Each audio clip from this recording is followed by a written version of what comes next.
Bonjour, bonsoir, bonne nuit. Bienvenue à la chaîne YouTube Vivre avec le Créateur ou la vie d'en haut pour sa 64e vidéo. Les passages de la Bible non référés sont comme toujours tirés de la version Louis II 1910. Aujourd'hui, sujet Jésus ou Moïse. C'est important de faire la part des choses en ce qui concerne ces deux personnes très connues de la Bible. Dans la dernière vidéo, nous avons terminé en mentionnant que la population terrestre a été divisée en trois groupes distincts, c'est-à-dire celui des gentils soumis à l'alliance noaïde depuis le déluge, le groupe de l'alliance abrahamique, si on peut l'appeler ainsi, de qui doit naître une nation qui sera l'héritage de l'Éternel, et finalement l'Église qui est le corps du Christ Jésus, en qui s'accomplit la promesse de Genèse 3 qui stipule « Je mettrai inimitié entre toi et la femme, entre ta postérité et sa postérité. Celle-ci t'écrasera la tête et tu lui blesseras le talon. » Nommé ici que c'est entre ta postérité singulier et sa postérité singulier. Celle-ci t'écrasera la tête et tu lui blesseras le talon. La postérité de la femme, c'est certainement un homme ou un être humain. Bon, on sait maintenant que c'est Jésus et que c'est un être humain de sexe masculin.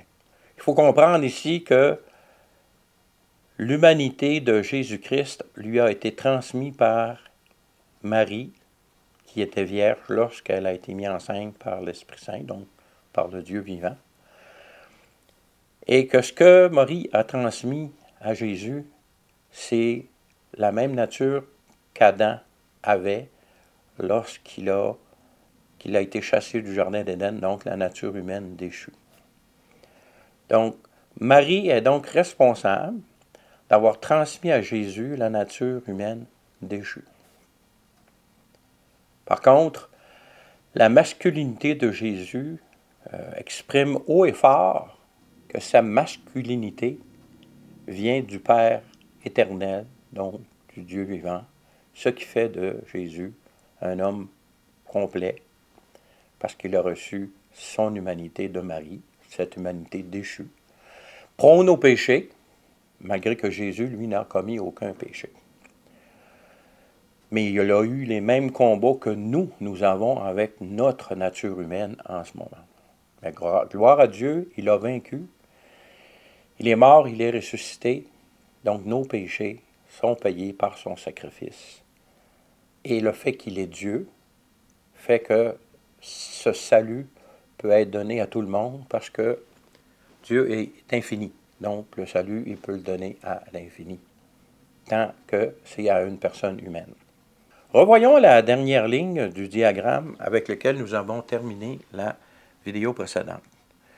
Nous y voyons les trois groupes de personnes présentes sur Terre depuis la résurrection, parce que avant la résurrection, il y en avait deux. Depuis l'alliance faite avec Abraham, il y avait les nations et il y avait Abraham et sa descendance, de qui est sortie une nation, la nation d'Israël.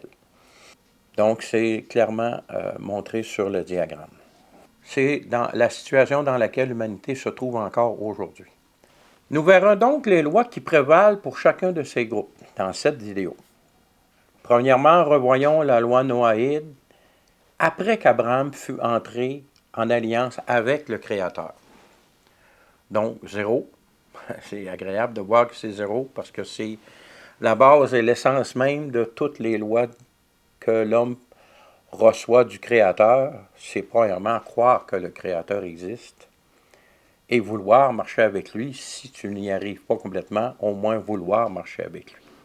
Parce que Dieu, dans sa patience, dans les temps passés, les hommes qui sont réputés d'avoir marché avec Dieu ne l'ont pas fait parfaitement. Mais Dieu, dans sa miséricorde, acceptait le fait de vouloir marcher dans sa présence et du mieux que ces personnes ont pu le faire à leur époque.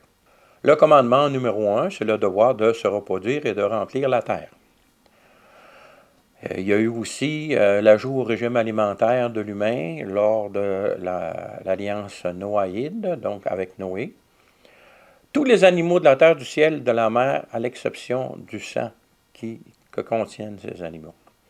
Notez que cette loi s'applique à toutes les nations à cette époque-là, inclus aux personnes qui vont donner naissance à Abraham, donc à la descendance de Seth, etc.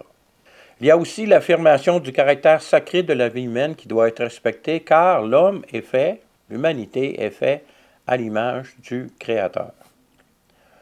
S'ajoute aussi, quatrièmement, cette affirmation de devoir faire respecter cette sacralité par des procédures de justice afin que quel que soit l'être qui fait mourir un être humain, que ce soit un animal ou un autre être humain, qu'il soit puni en conséquence de son acte, dont un système de justice, toutes les nations, peu importe où elles se trouvent dans le monde et quelle est sa culture, il y a toujours une justice, il y a toujours des juges, il y a toujours des condamnations, il y a toujours des libérations. Donc, dans ce sens-là, l'humanité se conforme à ce commandement-là. Cinquièmement, nous avons ici aussi la proclamation claire et sans équivoque que cette alliance est pour toute la postérité de Noé, incluant la postérité qui doit amener à la naissance d'Abraham et de la création de la nation d'Israël, quelques 430 ans après que l'alliance fut faite avec Abraham et le Créateur. Lors de la création de cette alliance, il y a eu aussi un nouveau groupe formé, donc les descendants d'Abraham, auquel Dieu a ajouté le signe de la circoncision pour tous les membres de ce groupe. Et ce faisant, par la promesse que Dieu a fait à Abraham, que le Créateur a fait à Abraham lors de cette alliance, il y a la nécessité des autres nations de bénir la descendance d'Abraham, de bénir Abraham et de bénir la descendance d'Abraham afin d'être bénis. Parce que Dieu a dit à Abraham, ceux qui te béniront, je les bénirai, ceux qui te maudiront, je les maudirai. Alors, notre attitude en rapport avec la nation d'Israël actuelle en 2023 est très importante, que ce soit individuel ou en groupe. De la façon qu'on va traiter cette nation, les bénédictions ou la malédiction de Dieu va être sur nous. Donc l'alliance avec Abraham est essentiellement formée de promesses faites par le Créateur concernant cette nation qui sera formée à partir de sa descendance et qui devra porter ce fameux signe de la circoncision. Nous allons maintenant regarder à la loi que cette nation reçut du Créateur par l'intermédiaire de son serviteur Moïse. Nous trouvons la base de ces lois dans le livre d'Exode, chapitre 20, et dans le livre de Deutéronome, chapitre 5. Je dis bien la base car selon les experts, il y aurait plus de 600 lois différentes qui composent l'ensemble des lois données par le Créateur à Moïse pour cette nation. J'ai ici un document que j'ai pris sur Internet. Je l'ai en PDF. Fait qu'à tous ceux-là que ça intéresse d'avoir ce document-là, envoyez-moi un courriel à vie-avec-créateur gmail.com et puis je vais vous en envoyer une copie, tout simplement. Ça s'intitule, juste pour vous montrer que c'est pas... il y a 18 pages. C'est un document de 18 pages parce que la tradition, je vais vous lire un paragraphe, la tradition selon laquelle le Pentateuque, donc les 5 premiers livres de la Bible hébraïque, donc de notre Bible à nous aussi, ceux qui sont disciples de Jésus-Christ, comporterait 613 prescriptions. Cette notion apparaît à l'ère du docteur du Talmud et leur décompte précis à l'ère de Guénon. Les 613 commandements sont divisés selon la catégorisation effectuée par Maïmonide en 248. Commandements positifs, c'est-à-dire des commandements qui disent « fais ceci », et 365 commandements négatifs, ne fais pas. Certains commandements possédant une dimension positive, abstention lors du 7e jour de la semaine, et négative, interdiction d'effectuer un travail en ce jour. Pourquoi 613? Bon, la tradition des 613 mitzvot a été développée par Rabbi Simlaï. Bon. Cela dit, c'est un document très intéressant à lire. Il y a une introduction d'environ 3 pages. 4 pages. Oui. Même 5 pages. Mais à partir de la 6e page, vous pouvez voir ici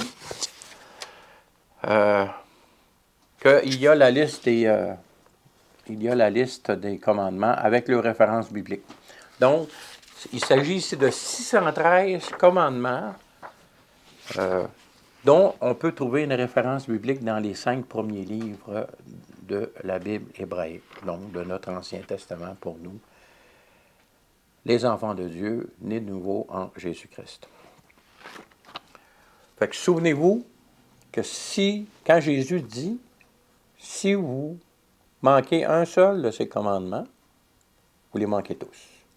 Donc on parle ici de 613, avec référence biblique que les Juifs ont sorti du Pentateuque, donc des 5 premiers livres de la Genèse. Donc avant de s'embarquer à vouloir obéir à ces commandements-là, il faudrait bien les connaître. Donc, comme je vous dis, pour ceux qui veulent ce document, faites la demande par courriel sur ma chaîne et je vais vous l'envoyer. Bon, cette base de ces 613 lois, comme on l'a vu, est connue sous le nom des 10 commandements. 10 commandements qui sont chers à beaucoup de personnes. Ce sont 10 commandements que le Créateur lui-même a inscrits sur des tables de pierre devant Moïse sur le mont Sinaï. C'est ce que nous retrouvons dans les Écritures, dans le livre d'Exode, chapitre 24 et au verset 12, il est écrit « L'Éternel dit à Moïse, monte vers moi sur la montagne et reste là, je te donnerai des tables de pierre, la loi et les ordonnances que j'ai écrites, ici c'est l'Éternel qui parle, pour leur instruction. » Voyons donc maintenant ces 10 commandements en détail à partir du texte de Deutéronome. J'ai ajouté les numéros des commandements dans le texte en gras, dans le texte original, pour mieux les identifier. Deutéronome 5, au verset 1. Moïse convoqua tout Israël et leur dit, « Écoute Israël, les lois et les ordonnances que je vous fais entendre aujourd'hui, apprenez-les et mettez les lois soigneusement en pratique. L'Éternel, notre Dieu, a traité avec nous une alliance à Horeb. Ce n'est point avec nos pères que l'Éternel a traité cette alliance, c'est avec nous qui sommes ici aujourd'hui tous vivants. » Voici des versets très intéressants. Premièrement, cette loi est donnée aux personnes qui sont présentes là, qui étaient présentes au mont Horeb, donc à cette nation nouvellement formée suite à sa sortie d'Égypte. Et le verset 3 affirme, « Ce n'est point avec nos pères que l'Éternel a traité cette alliance, c'est avec nous qui sommes ici aujourd'hui tous vivants. » Donc, cela indique clairement que cette loi donnée au peuple d'Israël n'était pas applicable avant à Abraham, Isaac et Jacob. On sait que Jacob a changé de nom pour devenir Israël et il y a eu 12 enfants de qui la nation d'Israël a été créée. Donc, ceux qui disent que les 10 commandements s'appliquaient à Abraham sont dans l'erreur, parce qu'ici, la parole de Dieu indique clairement le contraire. Continuons donc au verset 4. « L'Éternel vous parla face à face, toujours à la nation qui était présente, sur la montagne du milieu du feu. Je me tins alors entre l'Éternel et vous, pour vous annoncer la parole de l'Éternel, car vous aviez peur du feu, et vous ne montâtes point sur la montagne. Il dit, « Je suis l'Éternel ton Dieu, qui t'a fait sortir du pays d'Égypte, de la maison de servitude. » Verset 7, premier commandement, « Tu n'auras point d'autre Dieu devant ma face. » Verset 8, deuxième commandement, « Tu ne te feras point d'image taillée, de représentation quelconque des choses qui sont en haut dans les cieux, qui sont en bas sur la terre et qui sont dans les eaux plus bas que la terre. Tu ne te prosterneras point devant elles et tu ne les serviras point. Car moi, l'Éternel, ton Dieu, je suis un Dieu jaloux, qui punit l'iniquité des pères sur les enfants jusqu'à la 3e et la 4e génération de ceux qui me haïssent. Et je fais miséricorde jusqu'à 1000 générations à ceux qui m'aiment et qui gardent mes commandements. Ce commandement ici est clair et on voit la bonté de Dieu parce qu'il ne punit que jusqu'à la 4e génération de ceux qui le haïssent et non pas de ceux qui ne le connaissent pas, mais ceux qui le haïrent. Haïr, c'est un mot fort, c'est un sentiment fort. Alors que ceux qui l'aiment, il est fidèle jusqu'à 1000 générations. On voit encore ici un aspect du caractère du Créateur, du seul Dieu vivant, d'une façon extraordinaire. Continuons au verset 11, donc au 3e commandement. « Tu ne prendras pas le nom de l'Éternel ton Dieu en vain, car l'Éternel ne laissera point puni celui qui prendra son nom en vain. » C'est pour ça que dans la tradition hébraïque, on ne prononce pas le nom de Dieu, on dit le nom. Il faut bénir le nom, plutôt Hachem, je pense, Hachem en hébreu.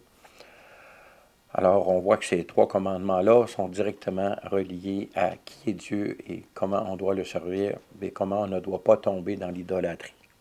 Donc, croire en Dieu et marcher avec lui, et des commandements noaïdes sont implicitement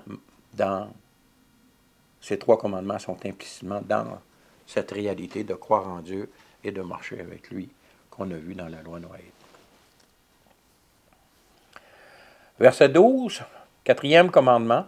« Observe le jour du repos pour le sanctifier comme l'Éternel ton Dieu te l'a ordonné. » Souvenons-nous qu'au verset 3, c'est écrit que ce n'est pas au Père que ça a été demandé. Donc, ce 4e verset du jour de repos n'était pas applicable depuis Noé à Abraham, à Isaac et même à Jacob, même aux 12 patriarches, parce que les 12 patriarches, Judas, Simon, Joseph, ils sont morts en Égypte. Donc, ils ne font pas partie du peuple hébreu, du peuple d'Israël qui a été créé à l'Exode. C'est sûr que ce sont les patriarches, mais au verset 3, comme on a dit, ce n'était pas à vos pères, mais c'est à vous que je donne ces commandements-là aujourd'hui à la sortie d'Égypte. Donc, verset 12, on reprend. « Observe le jour du repos pour le sanctifier comme l'Éternel, ton Dieu, te l'a donné. » Les versets qui suivent donnent un contexte très clair pourquoi cette journée a été donnée de la sanctifier. « Tu travailleras 6 jours et tu feras tout ton ouvrage. Mais le 7e jour est le jour du repos de l'Éternel, ton Dieu. Tu ne feras aucun ouvrage, ni toi, ni ton fils, ni ta fille, ni ton serviteur, ni ta servante, ni ton bœuf, ni ton âne, ni aucune de tes bêtes, ni l'étranger qui est dans tes portes, afin que ton serviteur et ta servante se reposent comme toi. Tu te souviendras que tu as été esclave au pays d'Égypte, que l'Éternel ton Dieu t'en a fait sortir à main forte et à bras étendus. C'est pourquoi l'Éternel ton Dieu t'a ordonné d'observer le jour du repos. » Donc on voit ici que ce commandement est directement relié à la nature de cette nation qui a été esclave en Égypte et que Dieu veut donner du repos aux humains et consacrer cette journée-là pour sanctifier l'Éternel, pour bénir l'Éternel par la même occasion. Et c'est, comme on a vu au verset 3, je répète, ça n'a pas été donné au Père, mais ça a été donné à cette nation qui est sortie d'Égypte, et c'est par l'entremise de Moïse. Donc, avant que Moïse fasse sortir le peuple du pays d'Égypte, cette loi-là n'est pas applicable. Mais il y a la loi de Noaïde, qui dit qu'il faut croire en Dieu et marcher avec lui. Donc, le respect des autres êtres humains, le respect de Dieu, le respect de son nom, le respect de qui il est, marcher dans la sainteté et la sanctification, est aussi inclus tous ces pratiques quand même. Mais la loi de Moïse, tout ce que fait la loi de Moïse, elle l'identifie plus clairement, spécifiquement, afin que le peuple d'Israël soit différent des autres peuples. Parce que ce sera ou c'est l'héritage de l'Éternel, l'héritage du Créateur sur cette terre, c'est cette nation d'Israël. Donc, si tu ne fais pas partie de cette nation d'Israël, ces lois-là ne sont pas requises. Ce sont les lois de Noé qui s'appliquent pour toutes les autres nations sur terre, donc inclus toutes les nations de gentils qu'il y a sur la terre. J'aime mieux le nom de gentil que païen, parce que dans le Nouveau Testament, on parle beaucoup de païens, mais le terme gentil est utilisé aussi. Ça fait que, il y a beaucoup de gentils qui ont un cœur pour le Seigneur, et puis, même dans la tradition hébraïque, ils reconnaissent que tu n'es pas obligé de devenir juif pour servir Dieu, que tu peux servir Dieu en tant que gentil.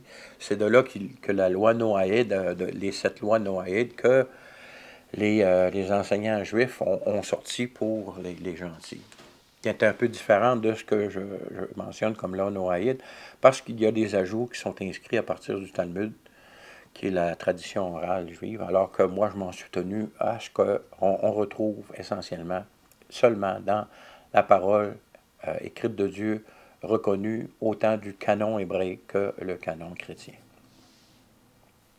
Continuons donc au verset 16, le 5e commandement. Honore ton père et ta mère, comme l'Éternel ton Dieu te l'a ordonné, afin que tes jours se prolongent et que tu sois heureux dans le pays que l'Éternel ton Dieu te donne.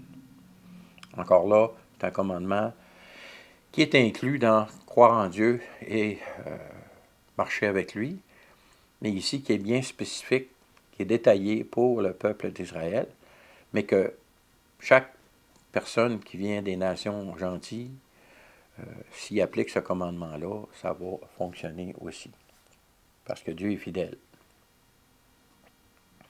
Bon, verset 17, 6e commandement, tu ne tueras point. Verset 18, 7e commandement, tu ne commettras point d'adultère. 19, verset 19, tu ne déroberas point, qui est le 8e commandement. Et au verset 20, le 9e commandement, tu ne porteras point de faux témoignage contre ton prochain.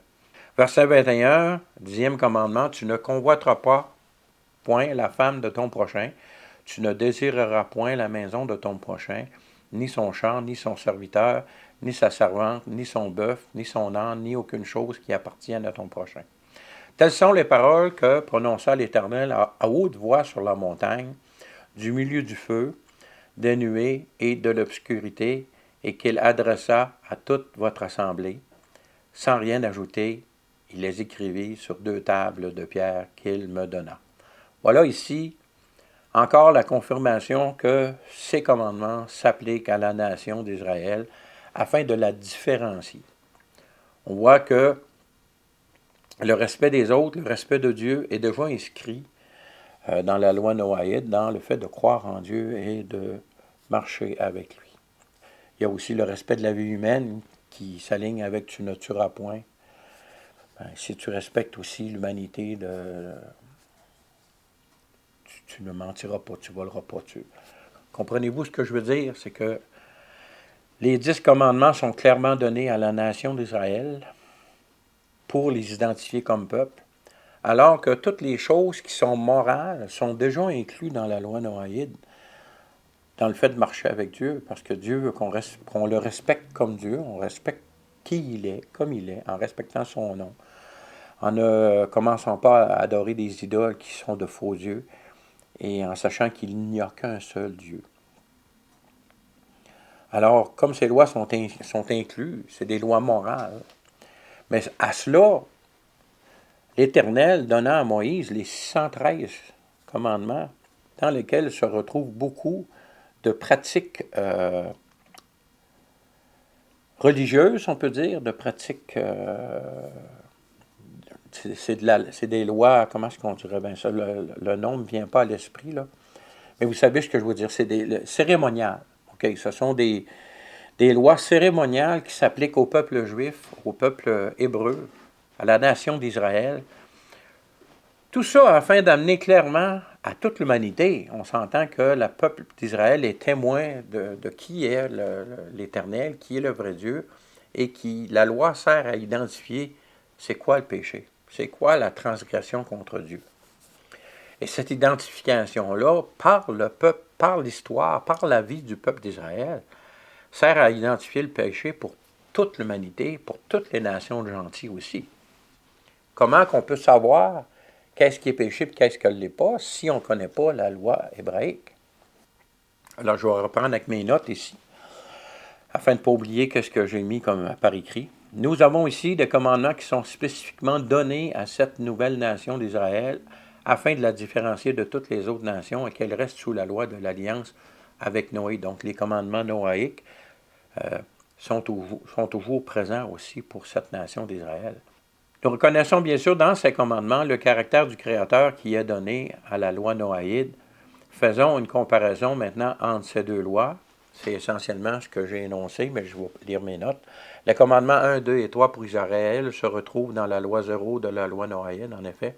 Si tu crois vraiment en Dieu et que tu marches avec lui, tu respecteras naturellement ces 3 premiers commandements de la loi de Moïse. Le commandement numéro 4 est essentiellement relié à l'histoire de la formation de la nation d'Israël, afin parce qu'ils ont été esclaves dans une nation étrangère, et ce commandement aussi a aussi de particulier le fait de bien identifier le peuple d'Israël au seul Dieu créateur et unique qui fit l'univers en 7 jours. Ce commandement rejoint aussi les lois 3 et 4 de l'Alliance avec Noé, dans le sens où donner une journée de repos à tous, incluant les serviteurs et les esclaves, s'inscrit dans le respect de la sacralité de la vie humaine qui est créée à l'image du Créateur. Les commandements restants 5 à 10 vont aussi dans le sens du respect de la sacralité de la vie humaine et de le faire respecter par une forme de justice dans les sociétés humaines.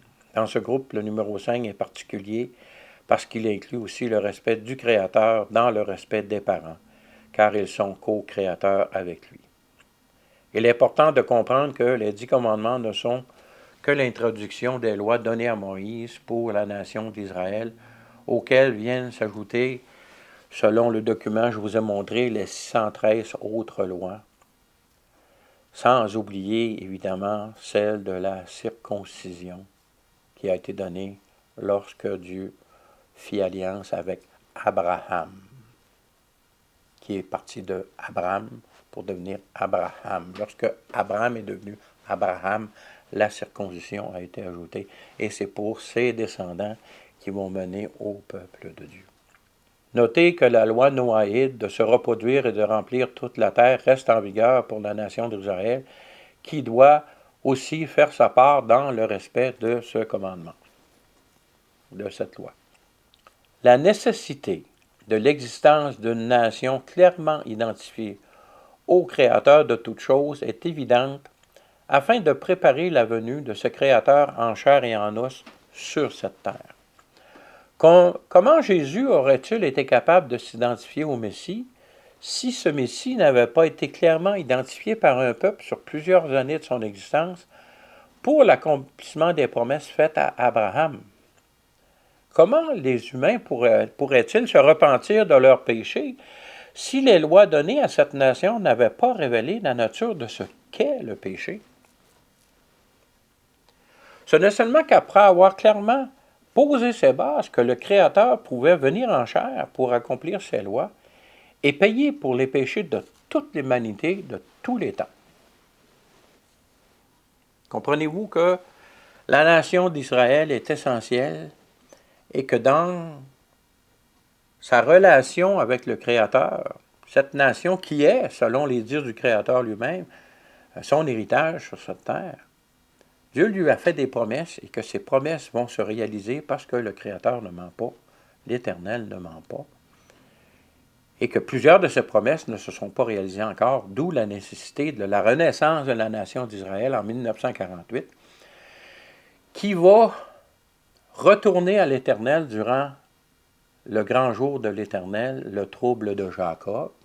N'oubliez pas que Jacob, c'est le fils d'Isaac, dont le nom a été changé en Israël, dont ses 12 fils ont été les patriarches de la nation d'Israël. Donc, quand on parle des troubles de Jacob, on parle des troubles de la nation d'Israël. Cela va se produire durant l'entente de la 70e semaine que Daniel parle dans ses écrits prophétiques, en ce qui concerne l'avenir du peuple de Dieu et l'avenir de toute l'humanité d'ailleurs. La nécessité de bien identifier le péché par une loi claire et précise et la nécessité d'avoir un sauveur parce que ce peuple, au Khoured, qui est mentionné plusieurs fois, n'a jamais été capable d'obéir complètement à cette loi. Donc, la nécessité d'un sauveur, d'un Messie promis, qui a été promis dans l'histoire de ce peuple, est mis en évidence aussi. Lisons dans Romains 3, un passage qui est très, très, très, très intéressant en ce qui concerne cette loi qui a été donnée au peuple d'Israël et qui, selon les écrits, s'occupait du péché de cette nation, mais on va voir, par le texte qu'on va lire, à quel niveau elle s'en occupait. Donc, allons en Romains 3, verset 19, jusqu'au verset 31. Lisons. Or, nous savons que tout ce que dit la loi, elle le dit à ceux qui sont sous la loi, donc au peuple d'Israël, afin que toute bouche soit fermée et que tout le monde soit reconnu coupable devant Dieu. C'est exactement ce qu'on dit. La loi sert à identifier le péché et sert à montrer qu'on est incapable de s'y confirmer, donc qu'on doit nécessairement avoir un sauveur. Verset 20, « Car nul ne sera justifié devant lui par les œuvres de la loi, puisque c'est par la loi que vient la connaissance du péché. » C'est exactement ce que j'ai affirmé précédemment. 21. « Mais maintenant, sans la loi, est manifestée la justice de Dieu, à laquelle rendent témoignage la loi et les prophètes. » Donc, on voit maintenant le résultat de ce qui a été annoncé à Abraham lors de son alliance et par la loi et les prophètes aussi. Verset 22. « Justice de Dieu par la foi en Jésus-Christ pour tous ceux qui croient. Il n'y a point de distinction. » Ce qu'on veut dire ici, que tu sois hébraïque, que tu sois juif, que tu sois grec, que tu sois italien, il n'y a pas de distinction à ce niveau-là. On ne parle plus d'une nation spécifique ici, on parle de toutes les nations. Verset 23 l'affirme clairement, « Car tous ont péché et sont privés de la gloire de Dieu. » Merci Seigneur pour le verset 24. « Et ils sont gratuitement justifiés par sa grâce par le moyen de la rédemption qui est en Jésus-Christ. » Verset 25, très intéressant, portez attention. « C'est lui que Dieu a destiné par son sang à être pour ceux qui croiraient victime propitiatoire. » Ça veut dire quoi, victime propitiatoire? Ça veut dire que ça sert à payer le péché. C'est la victime qui a versé son sang afin que le péché soit payé. Parce que la justice de Dieu exige que le péché soit payé. Continuons, afin de montrer sa justice. On voit ici que c'est vraiment la justice de Dieu qui requiert une victime propitiatoire. La suite du verset est intéressante. Parce qu'il avait laissé impunis les péchés commis auparavant, au temps de sa patience, afin, dis-je, de montrer sa justice dans le temps présent, de manière à être juste, tout en justifiant celui qui est à la foi en Jésus. Comprenez-vous ce qui est dit ici? Les péchés, l'observance de la loi avec tous ces rituels, toutes ces victimes, ces agneaux, ces bœufs sacrifiés, n'ont pas servi à payer pour le péché, parce que, le verset 25, parce qu'il avait laissé impunis les péchés commis auparavant, au temps de sa patience, afin, dis-je, de montrer sa justice dans le temps présent, de manière à être juste tout en justifiant celui qui a la foi en Jésus. Ce qu'on comprend de ce verset-là, c'est que quand tu avais la foi, cela était imputé à justice. La loi nous a permis de bien identifier ce qu'est le péché, mais tous les rituels ne servaient qu'à couvrir, c'est clair, c'est écrit, c'est ce qui est marqué dans l'enseignement, c'est à couvrir le péché et non pas enlever le péché du monde. Jean le Baptiste, lorsqu'il a vu Jésus arriver, venir pour se faire baptiser, il dit, « Voici l'agneau de Dieu qui ôte le péché du monde. » Donc, pour payer pour le péché. Alors que jusqu'à ce moment-là, la loi d'Israël ne servait qu'à couvrir le péché, afin d'identifier le péché et à le couvrir en attendant que ce péché-là puisse être ôté de la création de Dieu. Pour ceux qui mettraient leur foi en Jésus-Christ. Continuons notre texte au verset 27. Où donc est le sujet de se glorifier? Il est exclu. Par quelle loi? Par la loi des œuvres? Non, mais par la loi de la foi. Car nous pensons que l'homme est justifié par la foi sans les œuvres de la loi. Ou bien Dieu est-il seulement le Dieu des Juifs? Ne l'est-il pas aussi des païens? Ici on peut dire les gentils. Oui, il l'est aussi des païens. Puisqu'il y a un seul Dieu qui justifiera par la foi les circoncis, on parle de la nation d'Israël, les descendants d'Abraham, et par la foi les incirconcis, on parle ici de toutes les nations des gentils, ou, si vous voulez, les païens. Donc, au verset 31, anéantissons-nous donc la loi par la foi? Loin de là. Au contraire, nous confirmons la loi. La loi sert à identifier le péché, sert à montrer que l'humanité ne peut pas s'y conformer, donc elle sert juste à couvrir leur péché, et que ça prend un sauveur qui, lui, va enlever le péché, qui ôte le péché du monde, qui est ni plus ni moins que Jésus-Christ, Dieu fait homme. Il fallait qu'il soit notre frère, il fallait qu'il soit homme. Marie a donné sa contribution à Jésus en lui donnant la nature humaine déchue. Dieu, le Père de Jésus, lui a donné la divinité qui fait que Jésus est 100% homme et 100% Dieu.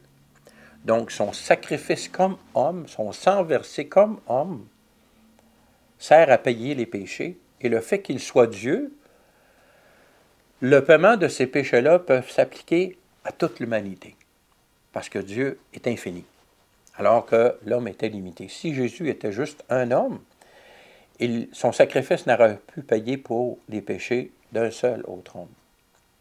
Alors que le fait qu'il soit Dieu, 100%, homme, 100%, fait que le sacrifice de Jésus-Christ, homme, le seul intermédiaire entre Dieu et les hommes, peut payer pour tous les humains parce que Jésus est aussi 100% Dieu. Jésus est Dieu fait chair. Il y a le Père qui est Dieu, l'Esprit qui est Dieu. Les trois sont Dieu, avec tous les mêmes attributs, la même puissance. Le Père est tout-puissant, Jésus est tout-puissant, l'Esprit est tout-puissant. La nature divine est inclue dans ces trois personnes qui ont en réalité une seule nature. Un seul Dieu en trois personnes. Je continue avec mes notes. Heureusement, Jésus le Messie, le Fils unique du seul Dieu vivant, nous donne la nouvelle alliance qui est pour toutes les nations, incluant bien sûr même celle d'Israël. Tous les peuples en langue qui veulent connaître le Créateur afin que chacun, donc chaque individu, puisse individuellement s'approcher de lui par la foi. Et ce sera comme ça jusqu'à l'enlèvement du corps du Christ.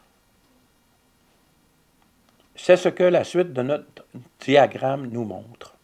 Voici donc le diagramme qu'on a vu précédemment dans cette vidéo qui se continue.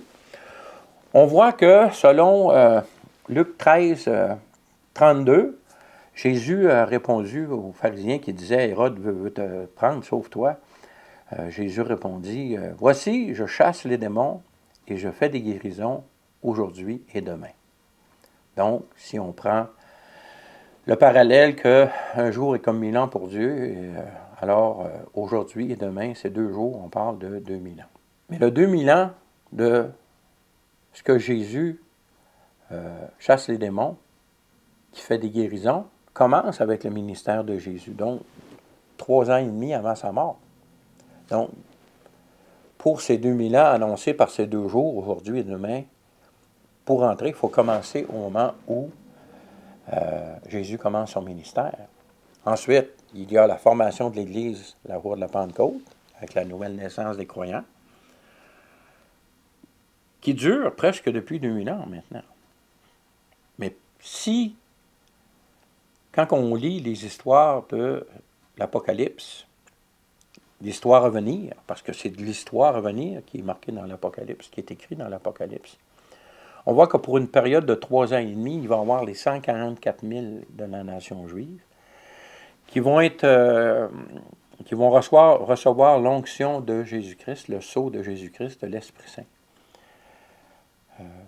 qui ne feront pas partie de l'Église parce qu'à ce moment-là, l'Église va être enlevée, mais qui sont tellement près de Jésus, comme on voit au chapitre 14 de l'Apocalypse, et ils ont un cantique particulier pour eux autres, ils ont vraiment un statut particulier, et ils vont répandre la bonne nouvelle de Jésus-Christ pendant 3 ans et demi, en même temps que les 2 témoins qui vont travailler à Jérusalem, devant le temple qui va avoir été reconstruit suite à l'entente, probablement, faite avec le grand leader charismatique, avec les nations entourant la nation d'Israël, qui vont annoncer que ce temple-là qui a été construit est inutile parce que la nouvelle alliance est maintenant en vigueur et c'est en Jésus-Christ qu'elle se trouve. Donc, on voit que dans ces 2 jours-là, il y a déjà 3 ans et demi du ministère de Jésus et 3 ans et demi des 144 000 et des 2 prophètes. Donc, si on enlève 7 ans du 2000 ans, donc l'enlèvement de l'Église doit arriver 2000 ans moins 7 ans après sa création, donc du jour de la Pentecôte, aux environs. C'est un jour... et il y a les 3 ans et demi de Jésus, du ministère de Jésus, les 3 ans et demi des 144 000 qui témoignent de Jésus, pour un total de 2000 ans. Donc, ces 2000 ans-là correspondent à ce qu'on voit, si on regarde dans le diagramme, à la ligne d'Israël, à Osée 6, verset 2, « Et il nous rendra la vie après 2 jours. » Donc, Christ reviendra 2 jours après que le voile a été déchiré, qu'on peut voir dans Osée à la fin du chapitre 5. On voit « je déchirerai » que lorsque Jésus est mort, le voile dans le temple, entre le lieu saint et le lieu très saint, a été déchiré à partir du haut. Donc, c'est vraiment une action miraculeuse et puis un signe, clairement, que l'utilité pour couvrir les péchés, des procédures, des rites de l'Ancien Testament était devenue inutile. Donc, pour 2000 ans, 2 jours pour la nation d'Israël, 2000 ans moins 7 ans pour l'histoire de l'Église. À ça s'ajoutent les 3 ans et demi du ministère de Jésus et les 3 ans et demi des 144 000 et des 2 prophètes. Ça fait tous les 2000 ans. Donc, on sait que le voile a été déchiré. 2000 ans après, Jésus revient pour le peuple d'Israël. Tu enlèves les 7 ans, donc les 3 premières années et demie de la 7 années, des 7 ans d'entente pour le peuple d'Israël, pour le temps de Jacob, moins les 3 ans de ministère de Jésus sur la terre, qui compense pour les 3 ans et demi où ce que l'Antéchrist régnera sur la terre, où ce que le grand leader charismatique, dis-je, régnera sur la terre après que les 144 000 et que les 2 prophètes auront fini leur ministère. Fait qu'on voit ici qu'il y a correspondance de 2000 ans pour l'Église, plus le ministère de Jésus, plus les 144 000 et 2000 ans pour... qui correspond que le retour du Seigneur se fera 2000 ans après que le voile sera déchiré et que l'enlèvement de l'Église se produira certainement 7 ans avant ou un peu plus. Parce que, bon, il y a plus ou moins des jours, là. Donc, les années, on ne le sait pas exactement. Ça peut être 30 jours, ça peut être... Le temps de l'enlèvement est imprévisible. Alors que le temps du retour du Seigneur, Jésus-Christ, c'est 2000 ans après sa crucifixion. Nous, en tant qu'humains, on recherche les Écritures, toutes les informations historiques, puis on a de la misère à situer la date exacte, l'année exacte de la crucifixion de Jésus-Christ. Mais il y a un personnage qui sait exactement quelle année cela s'est produit. Et c'est le diable lui-même. Il était là lors de la crucifixion. Il sait exactement en quelle année que Jésus a été crucifié. Il faut juste mettre en parallèle que les préparations Et en ce qui concerne le fameux grand reset, là, la date butoir est 2030. Fait que je vous laisse réfléchir à tout ça. Donc, je continue avec mes notes pour ne pas oublier des détails que je veux que vous connaissiez. Dans ce diagramme, nous voyons que cette nouvelle alliance réunit dans le dernier de ces trois groupes de personnes formés à la suite de la résurrection du Christ Jésus. C'est-à-dire que autant les nations, autant que le peuple d'Israël, la nation d'Israël, peuvent accéder à cette section. On voit que la ligne de l'Église est verte, mais n'est pas encore au ciel. C'est parce que la présence de Dieu dans les enfants de Dieu fait qu'on a le ciel en nous. Donc, cette ligne peut être verte. Et toutes les lignes vertes qui montent vers l'Église, ils viennent soit du peuple d'Israël ou soit des nations. Donc, chacun, peu importe ton origine, lorsque tu acceptes Jésus comme ton Sauveur et ton Seigneur, et tu acceptes de faire ton échange de vie imparfaite avec sa vie parfaite, tu deviens enfant de Dieu, donc tu deviens avec le ciel en toi, en attendant de toi te retrouver au ciel. C'est une situation extrêmement privilégiée, mais c'est privilégié à quiconque croit, mais tout le monde est appelé à le vivre. Tout le monde. Peu importe ton origine, peu importe ta religion actuelle, peu importe ta langue, peu importe. À vous de faire la décision. Bon, dans ce diagramme, là aussi, nous voyons aussi que le prochain événement pour ce groupe appelé l'Église est son enlèvement et que cela coïncide avec la remise en avant-scène de la nation d'Israël. Ça, c'est très bien expliqué dans l'Apocalypse parce que on voit Jean monter au ciel, donc c'est l'enlèvement de l'Église. Il y a une période avant que l'entente se produise, c'est l'ouverture des sceaux, puisque Dieu retire sa protection sur l'humanité. Et lorsque les sceaux sont activés, il y a une voix qui vient du ciel qui dit « Il leur est donné il leur est donné ». Dieu retire, mais il limite l'action que le monde des ténèbres peut faire sur la terre, jusqu'à l'ouverture du septième sceau, où il y a un silence de respect. Lorsqu'on regarde un gala à la TV, puis que le gagnant de la catégorie est prêt à être dévoilé, il y a toujours un arrêt, une pause. Mais cette demi-heure de silence dans le ciel est tout simplement au septième sceau que maintenant que le livre est décelé, le jugement de Dieu qui est inscrit dans ce livre peut s'appliquer aux habitants de la terre. Donc c'est par respect, c'est un silence d'une période solennelle. C'est un silence solennel qui annonce que le jugement de Dieu s'apprête à être versé sur la terre. On peut même lire dans la suite du chapitre que les habitants de la terre se cachent sous les rochers parce qu'ils disent que c'est le temps du jugement de celui qui est dans le ciel et de l'agneau. Donc, c'est clairement, là, la parole de Dieu est extraordinaire. Vous savez qu'il nous l'a donné afin que nous ayons la paix. Ne soyons pas surpris des troubles dans lesquels l'humanité se retrouve en ce moment, mais sachons que tout ça est prévu par Dieu, que Dieu reste en contrôle. Il nous a avertis d'avance afin qu'on ait la paix, et qu'on ne l'ait pas comme le monde donne, c'est-à-dire avec des circonstances paisibles, mais parce qu'on sait que notre Dieu, notre Père, notre Sauveur, habite en nous par son esprit et qu'il est en contrôle de toutes choses. Bannissez la crainte, bannissez la peur de vos vies en ce qui concerne les événements. Craignez Dieu qui, lui, peut faire mourir pour l'éternité dans le lac de feu, dans l'étang de feu.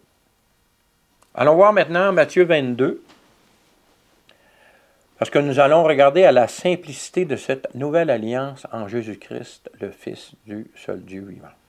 Matthieu 22, versets 36 à 40 nous disent « Maître, quel est le plus grand commandement de la loi? » Jésus lui répondit, « Tu aimeras le Seigneur ton Dieu de tout ton cœur, de toute ton âme, de toute ta pensée. C'est le premier et le plus grand des commandements.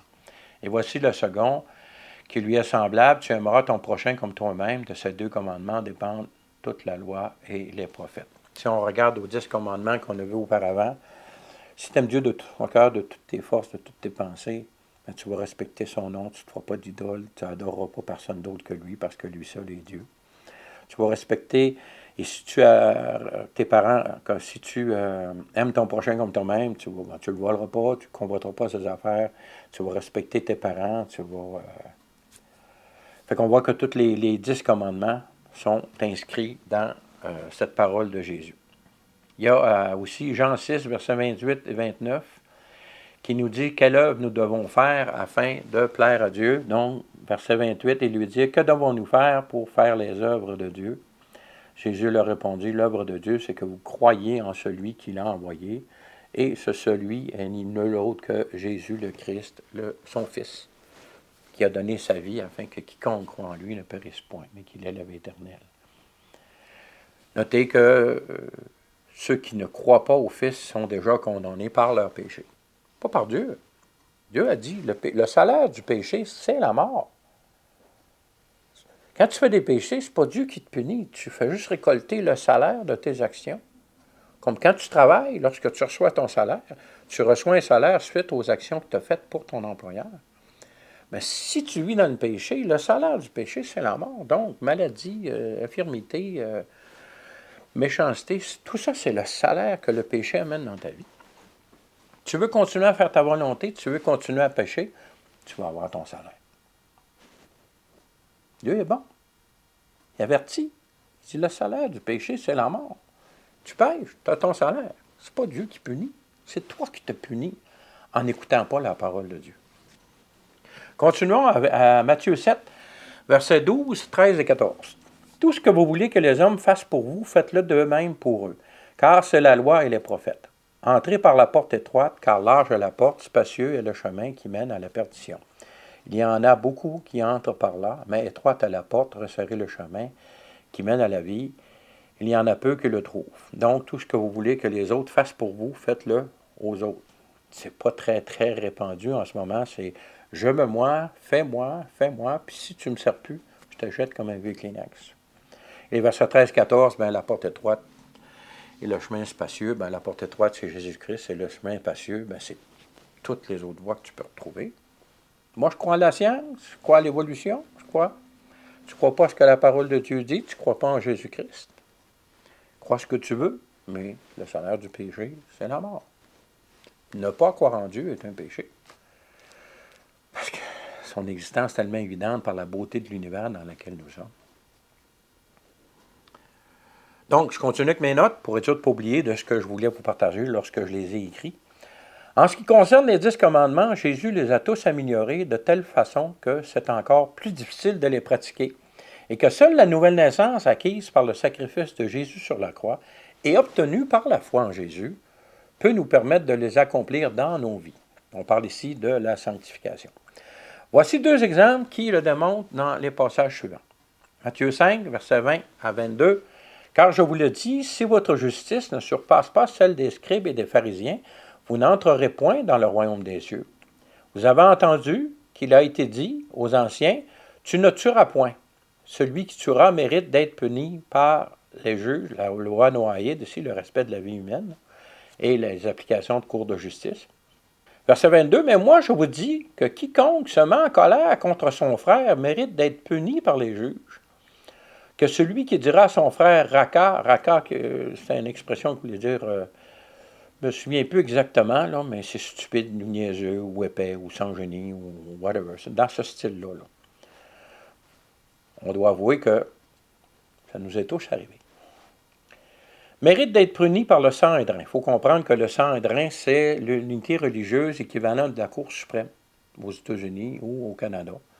C'est-à-dire le Sanhédrin, c'est un organisme religieux, mais qui gère les lois données à Moïse. Donc, on parle des 613 lois.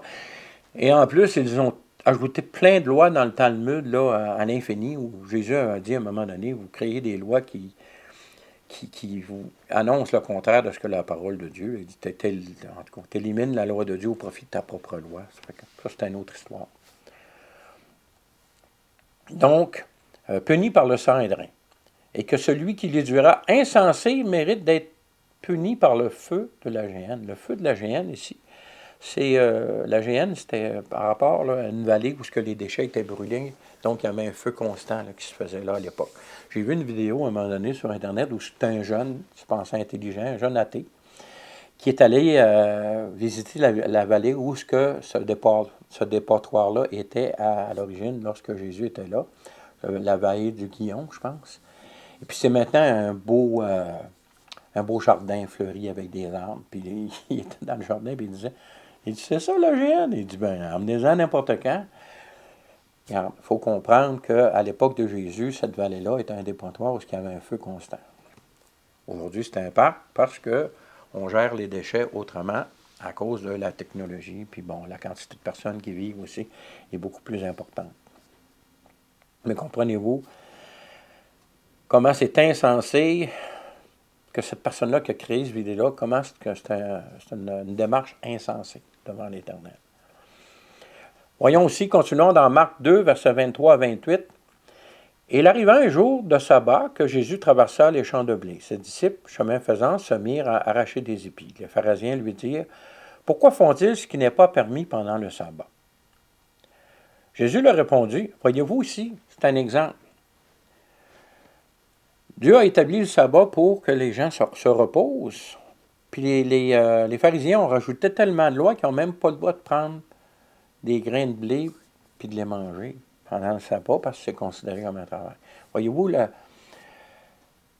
l'extrémiste religieux humain mène à des comportements un petit peu déplacés, beaucoup déplacés même.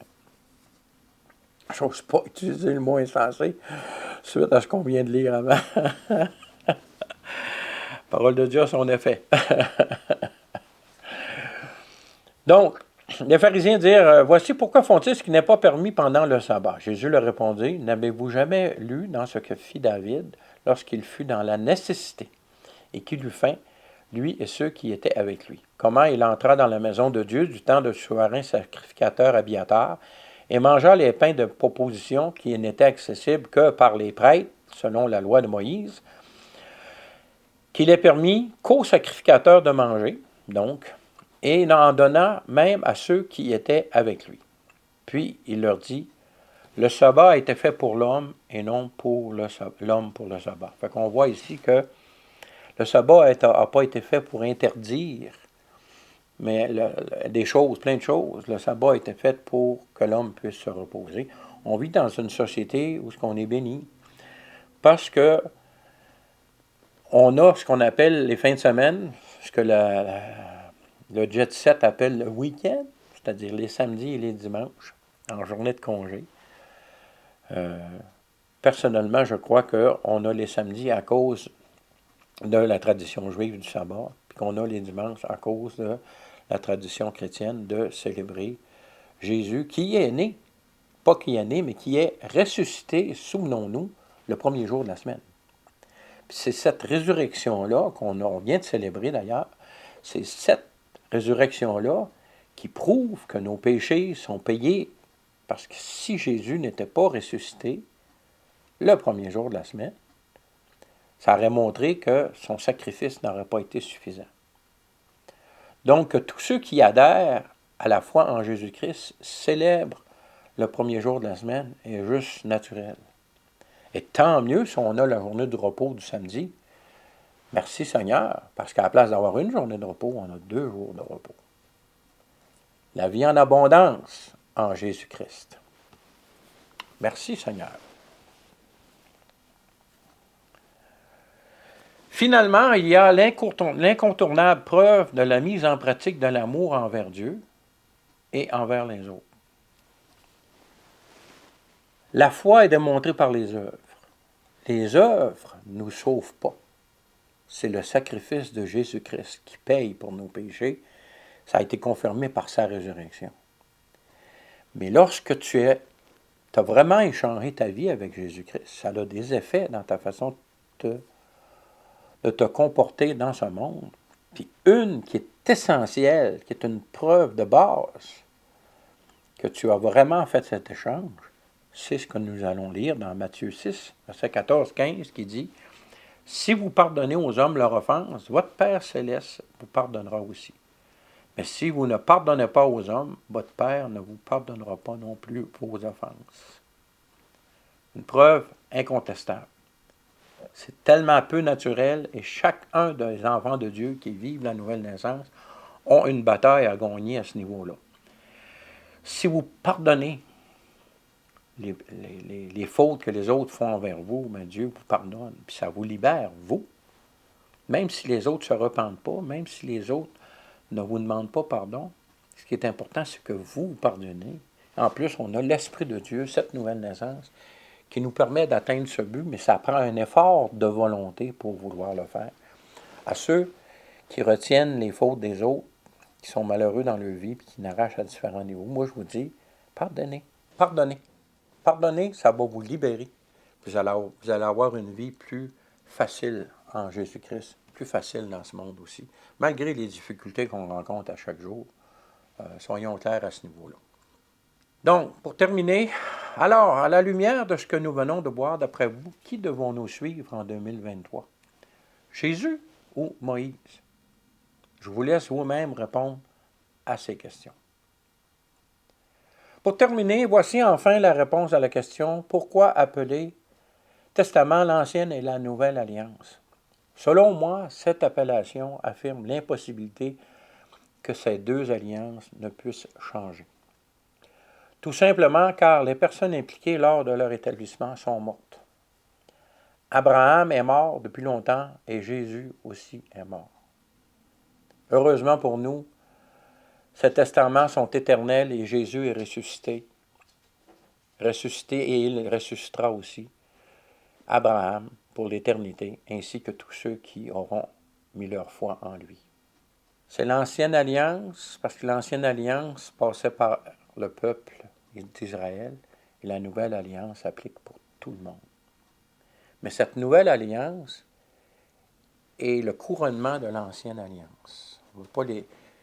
Ils sont différents, mais ils sont indissociables.